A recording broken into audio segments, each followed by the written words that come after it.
mukutu gwafe ogwada Standard News nenda Element Man muzukulu wa Mugema nyongero kubebaza mwenna mwebalegenda maasi n'okubula nti mutugoberera njagala okutegeeza tuli ku TikTok nga kwotadde ne YouTube kale gwe wenna ali eyo kubeera omukutu guno ogwada Standard News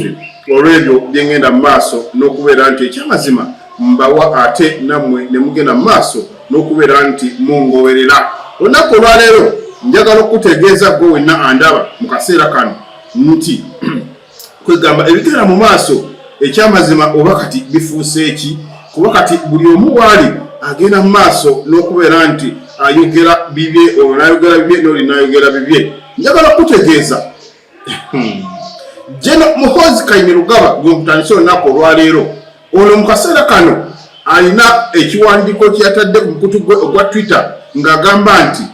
ye pulezidenti wa Uganda kati mu kaseera kano aliko Jeno Muhoozi njagala okutegeeza gwe wenna andaba mu kaseera kano ono nno yavuddeyo bw'atyo n'agamba nti kati eggwanga njagala mutegeere nkoye okubeera nti neebuzaabuza naye kati eggwanga lino ekyamazima nze ngenda mu maaso n'okubeera nti nfuga eggwanga lino era mu kaseera kano nkoye okubeera nti mpulitendinga nga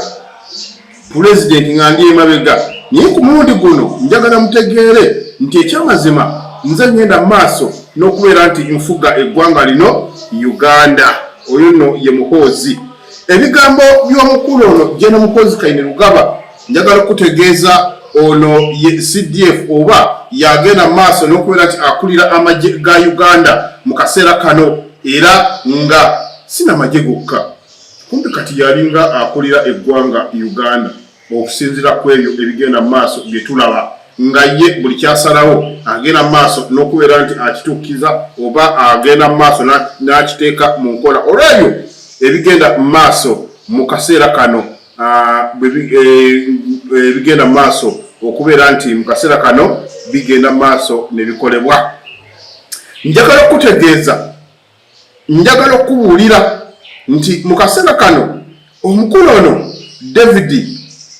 Muhoozi Kainerugaba si David Muhoozi David Muhoozi mulala nono Jeno mulala yavuddeyo n'agamba nti ekyamazima njagala okubuulira nti Muhoozi ono oba oliawo y'omu ku abo abagenda mu maaso n'okubeera nti ekyamazima babagoberera era Muhoozi ono njagala okubuulira nti yakyasinze ekyamazima okubeera nti agobererwa ku mukutu guno ogwa Twitter era nga amawanga amalala gagenda mu maaso n'okubeera nti gagobera Jeno Muhoozi ono Kainerugaba era okusinziira ku ebyo byagenda mu maaso n'okubeera nti ateekayo abamu ne bagamba naye ddala ekituufu omusajja ono yabiteekayo oba waliwo omulala agenda mu maaso n'okuzanyira ku ssimu ye ng'omwana omuto naye abamu ne bagamba omukulu ono yagenda mu maaso n'okubeera nti abiteekayo. Muhoozi njagala okutegeeza yavuddeyo bw'atyo n'agamba nti akooye okubeera nti yeekweka era bw'atyo n'ategeeza eggwanga Uganda nti mmwe munaakola mutya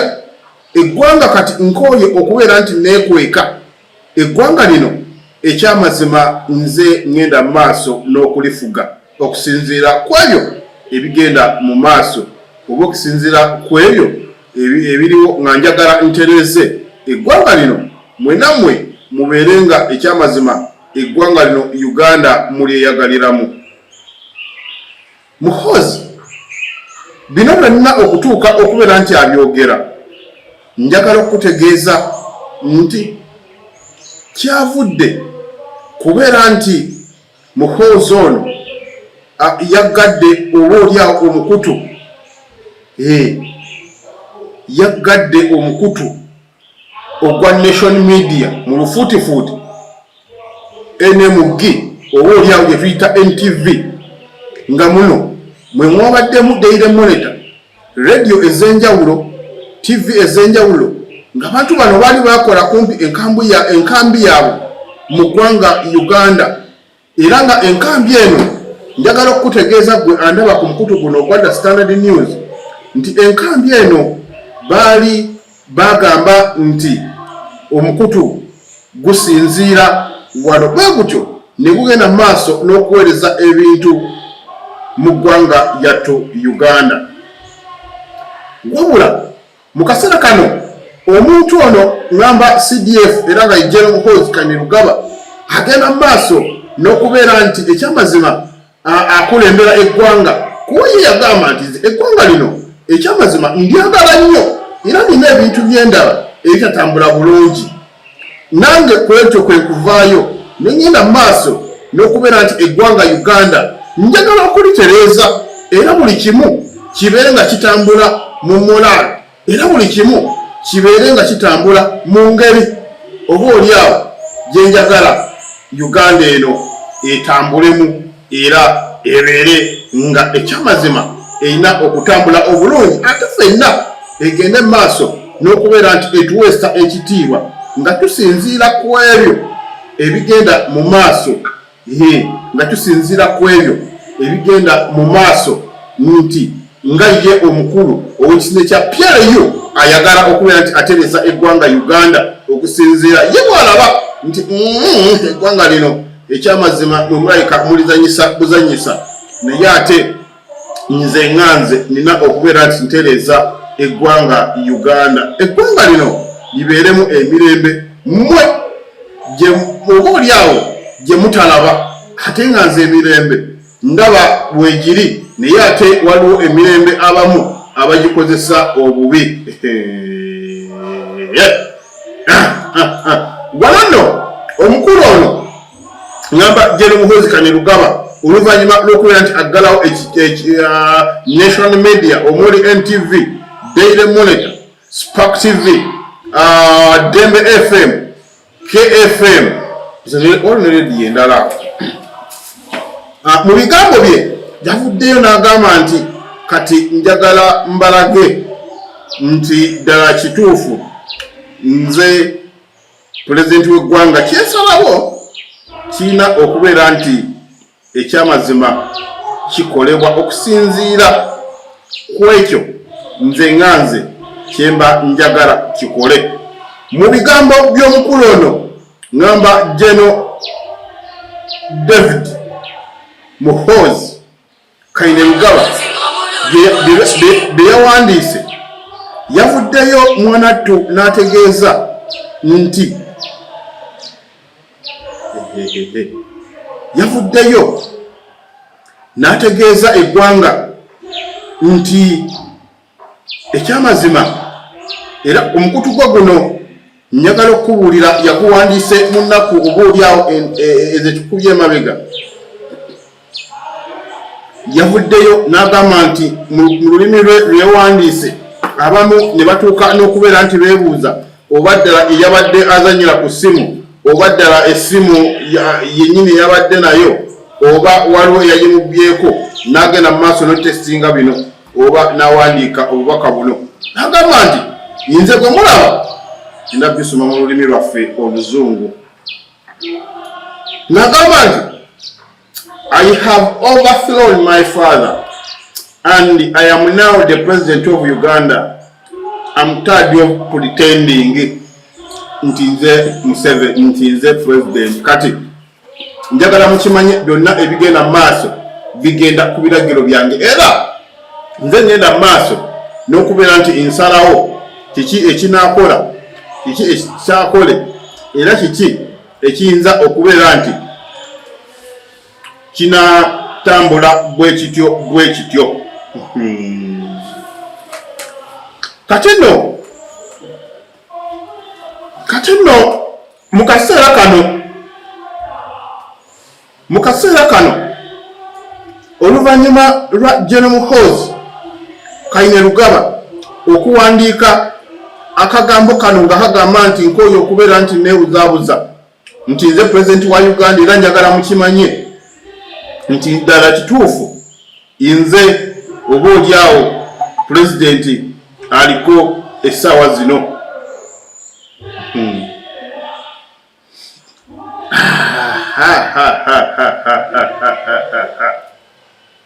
Muhoozi mu bigambo bye oboolyawo byawandiise byategeezezza yagambye nti Uganda njagala mukimanye kati eri mu mikono gyange. Tegeregere olwokuba nti NTV eno ebadde oboolyawo erina engeri byetukolako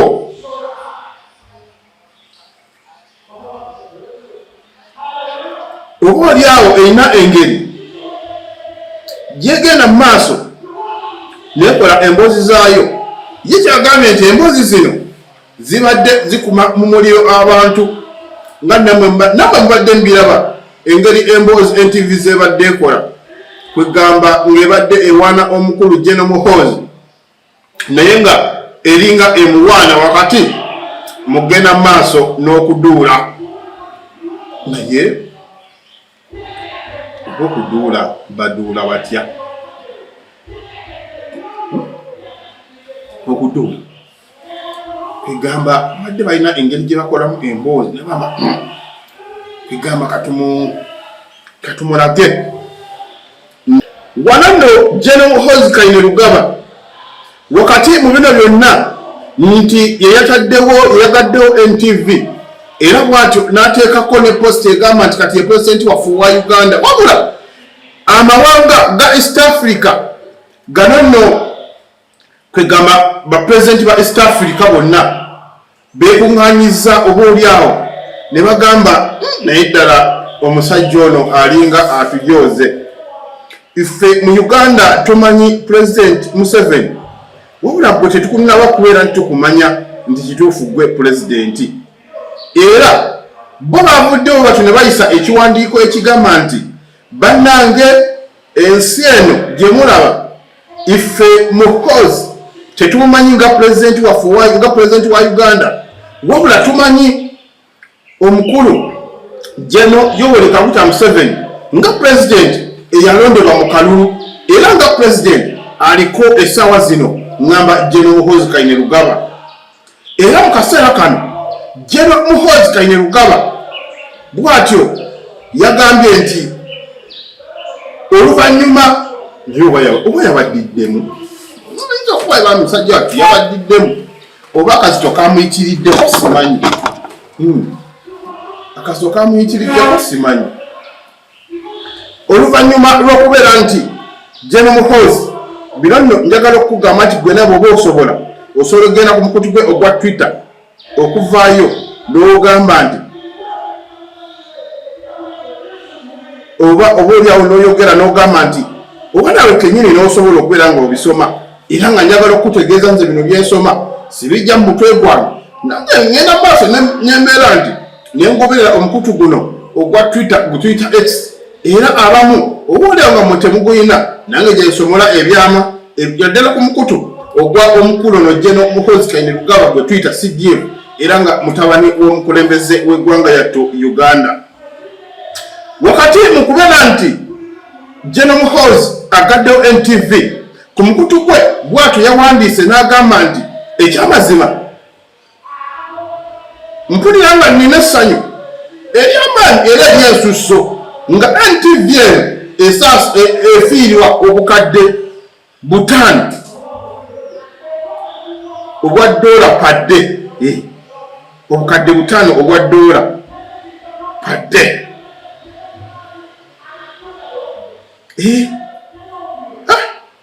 NTV ngate yakikuba bwogamba nti efiirwa obukadde 5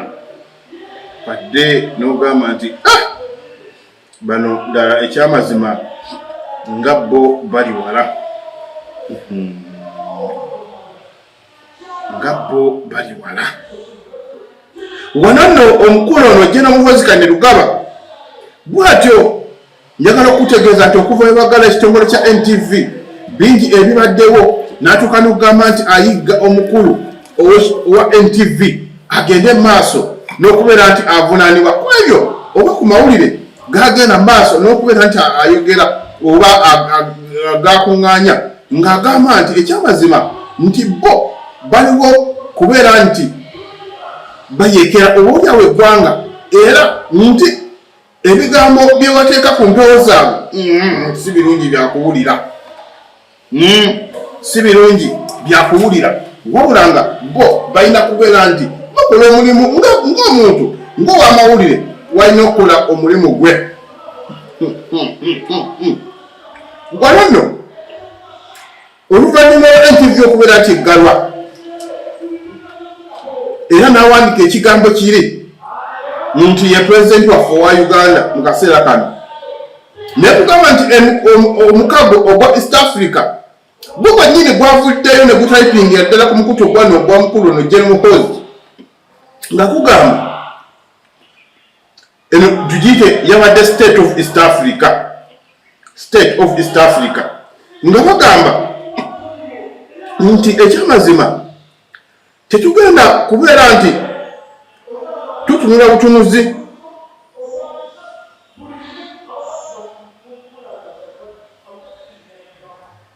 tetugenda kubeera nga tutunula butunuzi, wabula kyetulina okukola kwe kubeera nti buli kimu kitambula nga bwe kiri.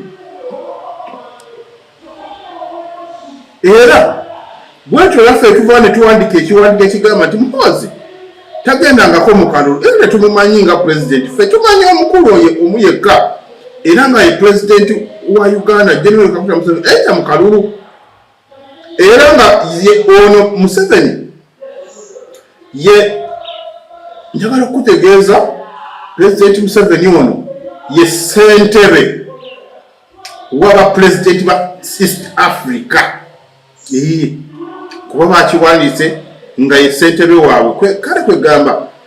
kuli ono pulezidenti we Kaguta Museveni ye alina ebitiibwa,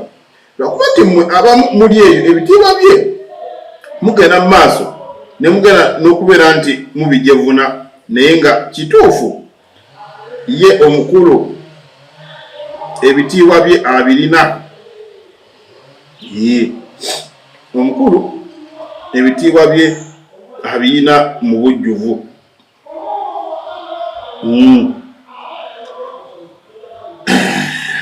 Ono omukulu ono Jeno oboolyawo Muhoozi Kainerugaba ye mu kwogera kwe nga agamba nti kati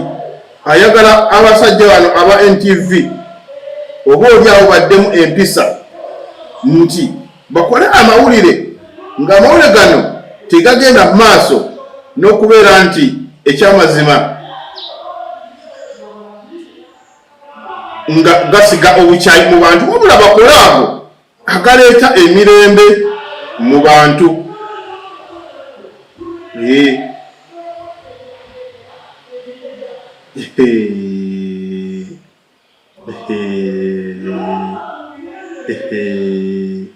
Kati noono wekuvuddeyo ne nkutegeeza nti tetumanyi ani omutuufu agenda mu maaso n'abeera ku mukutu ogwa General Muhoozi Kainerugaba. General Muhoozi Kainerugaba tetumanyi ani agenda mu maaso n'azannyira ku mukutu gwe. Era nga wano njagala okutegeeza gwe omulabi waffe wa The Standard News nti omukulu ono oluvannyuma lw'okuvaayo wano nno njagala n'okubuulira kino ababaka oboolyawo Alex Nakyapyeru omuli n'omukulu Andrew Mwenda ono yakolako ku NTV, era nga y'omu ku abo abamanyako ku bukambwe bwa gavumenti eno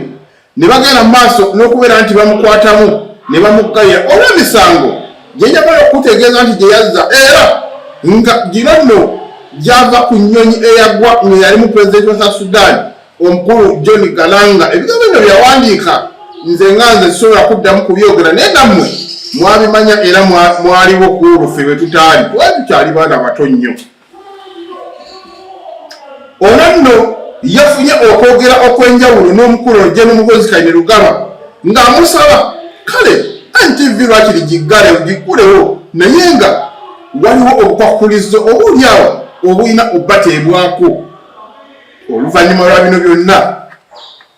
njagala okubuulira ggwe omulabi waffe nti yavuddeyo n'agamba nti kituufu amaze okwogerako n'abantu ab'enjawulo omuli n'amawanga obaolyawo agatetolodde nga gagamba nti NTV agenda kugibeera nga agiggula mu bwangu era nga yasobodde okutuulako okwogerako n'omukulu ono gwe tuyita Andrew Mwenda sakoddala ekisimbe kya Pierre Luyu abalala okugenda mu maaso n'okubeera nti abantu bano bamanya ebyo byonna ebigenda mu maaso wano nno era tusuubira nti NTV mu kaseera mpaawe kaaga eyinza okubeera nti eggulibwawo bw'osibula mukulu ono naye nno bambi ayaka wa bya mizannyo kuba bwentyo ngenda n'endaba nti naye mu kaseera kano agenda maaso n'okunyumirwa bambi era munnamagye naye alina obulamu naye agenda maaso n'okubeera nti ateesa era agenda maaso n'okubeera nti ekyamazima atuula awo n'agamba ddala kyekyo nange nina okunyumirwa ku mizannyo nga gino. kati nno omukulu otawuno nagwa Muhoozi yataddewo akakwakulizo kamu bwemwe mwagala NTV eddemu eggulibwe nina okutuula n'abakulu abaddukanya NTV eyo awo ndyoka egiggulamu bulungi bwe mugaana era ngenda kisigala nga njiggadde ejjene Muhoozi Kainerugaba bwatyo bwagenda mu maaso n'okubeera nti ayogera singa discussion egaana mujjeewo essuubi ly'okuggulawo NTV naye mu kaseera kano NTV ngenda gigula kuba ekyamazima nfunye obubaka kuva mu bantu ab'enjawulo nefuna obubaka okuva mu manyakisimbe kyange ekya Pierre Luyu nefuna obubaka okuva mu mawanga ageneetoolodde nga bangamba gulawo NTV kale gigulewo nga olina obukwakulizo bw'obataddeko naye byonna tusabe njagala okubuulira era njagala okutegeeza nti mu kaseera kano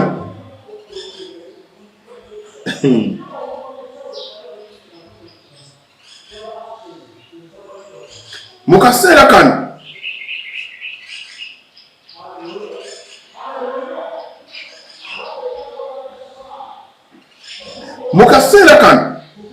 General Muhoozi Kainerugaba tusuubira nti essaawa yonna oba olyawo ayinza okutuula n'omukulu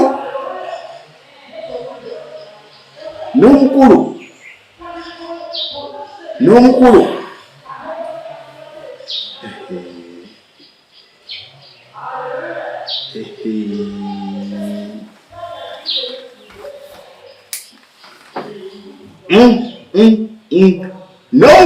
oba olyawo NTV bagende mu maaso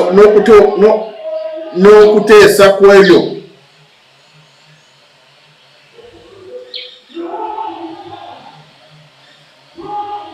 ebigenda mu maaso mu ggwanga ngamba erya Uganda wakati nga General Muhoozi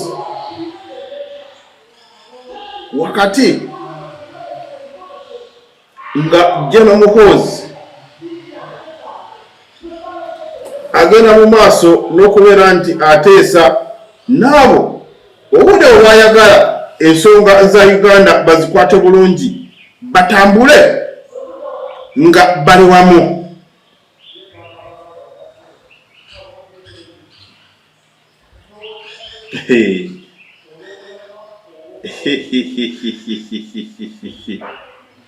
Naye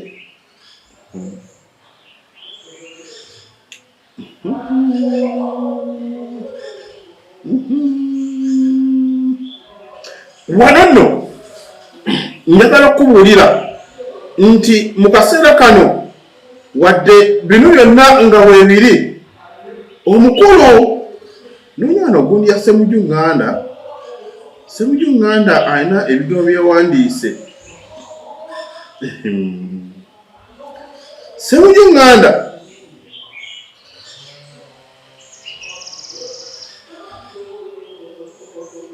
alina ebigambo byewandiise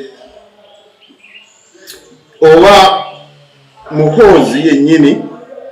People who say a general like me should not engage the public are looking for war. It is better that Uganda remains at peace, or we have dead bodies in the street. I will never stop engaging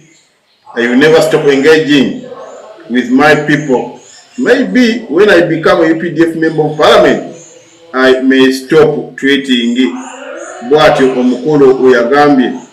Era nagamba at least then I will have a chance to shoot Ssemujju Nganda.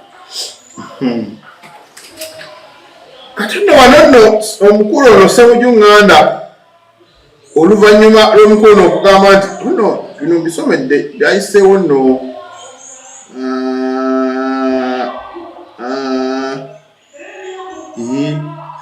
yabiwandiika naye yabiwandiika ku mukutu gwe ogwa Twitter. Naye Ssemujju Nganda alina ebigambo bye yawandiise era ng'addiza omukulu ono omuliro. Ssemujju Nganda, where are you? Ssemujju Nganda, where are you? Ssemujju Nganda, where are you? Ssemujju Nganda ninaako wendayo ku mukutu gwe ogwa Twitter ng'agamba nti Muhoozi naye oba oliawo ayinza okugenda mu kkooti. Netwebuuza omukulu oli baamukwata era bamusamulinze. Ninako wembirabye naye ngezaako bwenti okugenda mu maaso n'okubeera nti minoonya. Mbu Ssemujju Nganda yawandiise ng'agamba nti Muhoozi agenda naye mu kkooti.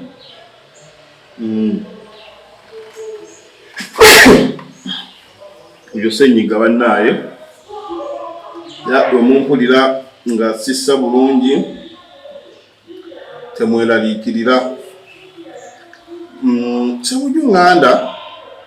andabe posti eno naye bwatyo bwali kegamba entalo zaabwe ne Ssemujju Nganda nazo zikyali awo wakati we n'omukulu ono Jeno Muhoozi. Hano nno ndowooza buli omu oba beemanyi naye kyonna kyekiri tujja kgenda mu maaso tubeere nga tubirondoola. Njagala kubeera nti mbawa ebintu bino ebya Jeno Muhoozi Kainerugaba kubeera nti mu kaseera kano kati yagaddewo NTV. Awo twogera kati nga NTV ekyaliko abakuumi ab'enjawulo tebannaba kgenda mu maaso n'okugizzaako, naye nkakasa nti bwe bunaagendera oba bwe bunaazibira nga ekyamazima NTV njagala okutegeeza oba oliawo nga bamaze okubeera nti bagizzaako ku mpewo. Naye mu kaseera kano gwe wenna omulabi waffe Wanda Standard News NTV ekyali bakyakikuba bali ku social media kati kokka. Twagenda mu maaso n'okubeera nti bakubira ekintu kino abantu bagende mu maaso n'okubeera nti bagoberera, tebaagala kubeera nti baluzinga bakama baabwe. Ate njagala okubuulira ggwe NTV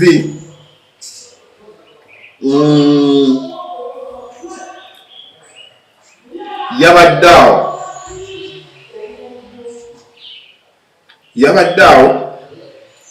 ate ne bagenda maaso n'okikuba mu bitundu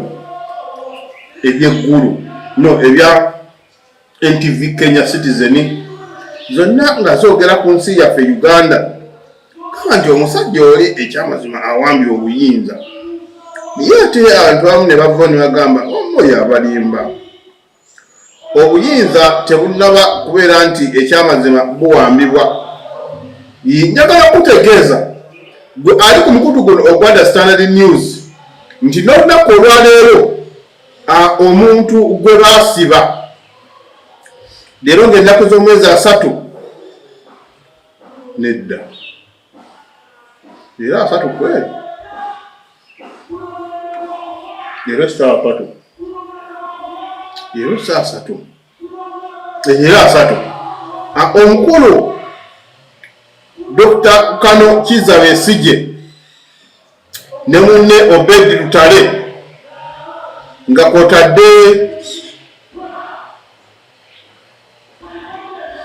kwotadde ne munnaffe Lukwago omusibe olwo bamusibira ku nsonga ezo ngu yagenda mu maaso n'okulyamu abafa o Uganda okuba okumanya ku pulaani ti abantu bano baali baagala kujjako gavumenti yaffe eya Uganda naye lwaki mwatuula ne mwagala okujjako gavumenti eno lwaki mwatuula ne mwagala okujjako gavumenti eno onenno yensonga lwaki kati mu kaseera kano Dr. Kizza Besigye saako ne looya we Erias Lukwago kati saa zino bali mu kkomera nga bagamba nti Lukwago ono yagezaako mu maaso n'okubeera nti bamanya ku lukwe olw'okumamulako gavumenti naye ate mu kaseera kano nga bo kati batunula butunuzi balaba ekyo ekigenda mu maaso balooya nabo batidde njagala okubuulira njagala okutegeeza nti kati ne Nuupu ekyatidde okutuuza enkuŋŋaana z'abamawulire ate nga nabo bagamba nti kati toyogera ku mukulu oba oliawo nga bakukima obudde obw'ekiro oba emisana watali wadde kubeera nti batya okukola ebintu bino nga eggwanga libalaba naye nga mu kaseera kano bo bagamba nti tebagenda kutya wabula wakati mu kutya kuno era yensonga lwaki bino byonna basazeewo okubeera nti babikola bagende mu maaso n'okubeera nti basigika batunule butunuzi balabe ekigenda mu maaso balabe obaoliawo ekiddako mu ggwanga yattu Uganda. Njagala okutegeeza obaoliawo nga nfundikira emboozi eno nti General Muhoozi mu kaseera kano jjukira njagala okugamba nti bino yateeka ku mukutu gwe ogwa Twitter ng'agamba nti singa ayingira mu Parliament agenda kukoma kubikola bino byakola nga akiikirira amagye naye ate kati essaawa zino akyali komanda oba akyali CDF era nga akulira ebinja bingi oba oliawo ebigenda mu maaso mu ggwanga yattu Uganda ddala ebitongole ebyo byokwerinda yonno ye mukulu CDF bwatyo bwagenda njagala okubuulira njagala okutegeeza eggwa omulabi waffe owadda Standard News nti mu kaseera kano amawanga aga East Africa gamaze dda okuteeka General Muhoozi Kainerugaba mu kattu era ne bamwegaana ne bagamba nti gwe mukulu ffe tetukumanyi nga pulezidenti waffe oba nga tetumanyi nga pulezidenti wa Uganda wabula tumanyi kitaawo omukulu General Yoweri Kaguta Museveni era nga ffe tumutwala nga ssentebe w'abapulezidenti ab'amawanga ag'omukago gaite amawanga ga East Africa naye gwe tetukumanyi era bino byonna nabo engeri Muhoozi gyatadde ku mukutu gwa Twitter ng'agamba nti akoye okwekweka nti ye pulezidenti wa Uganda era kaveeyo akyogere mu lwatu era nga mu kaseera kano nabo amawanga oba oliawo gamwanukudde nga gagamba nti mukulu tetusobola kulowooza nti ddala yegwe pulezidenti waffe wabula tumanyi kitaawo wabula woyagala naawe genda mu kalulu mu bisane osobole okubeera nga oyingira ensonga y'ebyobufuzi tumanye nti ddala kituufu amagye ogavudde naye mu kaseera kano pulezidenti wa Uganda tumanyi General Yoweri Kaguta Museveni era gwe tutwalanga taatawo era aleese emirembe mu nsi yattu Uganda eyalwana olutalo okulaba nga aleeta emirembe mu nsi eno ngamba Uganda wala nno